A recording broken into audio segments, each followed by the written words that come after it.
जहाँ तक मैंने पढ़ा है आप सन्यासी बनना चाहते थे या आप सोल्जर या आर्मी में जाना चाहते थे, ऐसा कुछ भी ये आपकी बात सही है, ये आपकी बात सही है।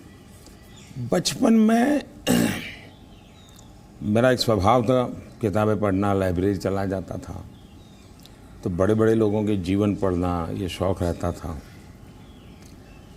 कभी फौज वाले यूनिफॉर्म में निकलते थे तो मुझे बड़ा देखता था, कभी बच्चे की तरह खड़े होकर के सैल्यूट कर देता था, मन करता था कुछ में भी। इतने में 1962 का वॉर हो गया, तो हमारे यहाँ से दूर एक मेहसाना स्टेशन है मेरे गांव से, तो वहाँ स्टेशन पे सब लोग, जो फौज के लोग ट्रेनों में जाते थे, उनका बड़ा सत्कार करते थे, चाय वगैरह, तो मैं भी चला जाता था। तो जा कर के मैं भी तो मुझे बड़ा मज़ा आता था। तो मन पे हो गया कि हाँ, ये देश के लिए जीने मरने वाला रास्ता है, तो कभी उस दिशा में सोचता था। इतने में एक बार मैंने कहीं पढ़ा कि गुजरात में कोई सैनिक स्कूल है, उसमें आप दाखिल हो सकते हैं। तो हमने हमारे उस समय शायद 1 रुपया 2 रुपये से उसका सारा जानकारी मंगवाते थे।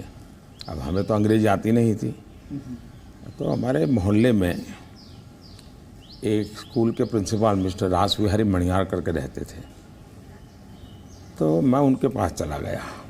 मुझे कभी बड़े व्यक्ति से मिलने से कभी संकोच नहीं होता था, तो ऐसे ही फिर चला गया मैं बाहर। ये बात सही है कि भीतर मन में था, तो मैं रामकृष्ण मिशन में चला गया। एक स्वामी आत्मस्थानंद जी हुआ करते थे, अभी उनका करीब 100 ईयर उम्र में अभी स्वर्गवास हुआ। तो मैं सीएम बना तो मेरे घर उनको फिर बुलाया मैंने, प्रधानमंत्री बना तो उनके यहाँ चला जाता था। अभी कलकत्ते में अस्पताल में थे तो 2-3 बार हो आया था मैं।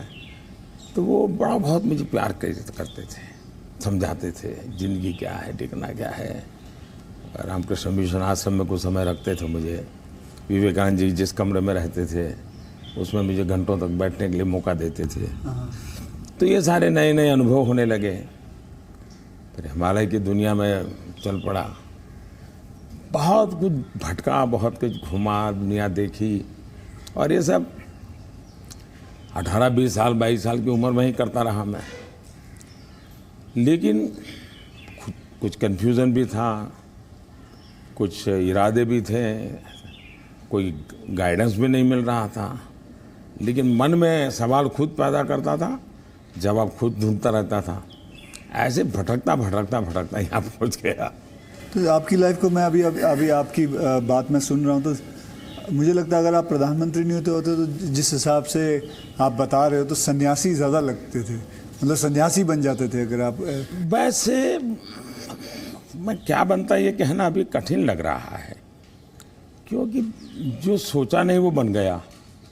वो तो हमेशा होता है, मेरे साथ भी। मैं भी आपको अगर एक किस्सा सुनाऊंगा तो मेरे साथ भी ऐसा ही कुछ हुआ है। मैं क्या बनने वाला था, मैं एक मार्शल आर्ट का टीचर बनना चाहता था, कहाँ मैं फिल्मों में आ गया और फिल्मों में आते आते हीरो बन गया।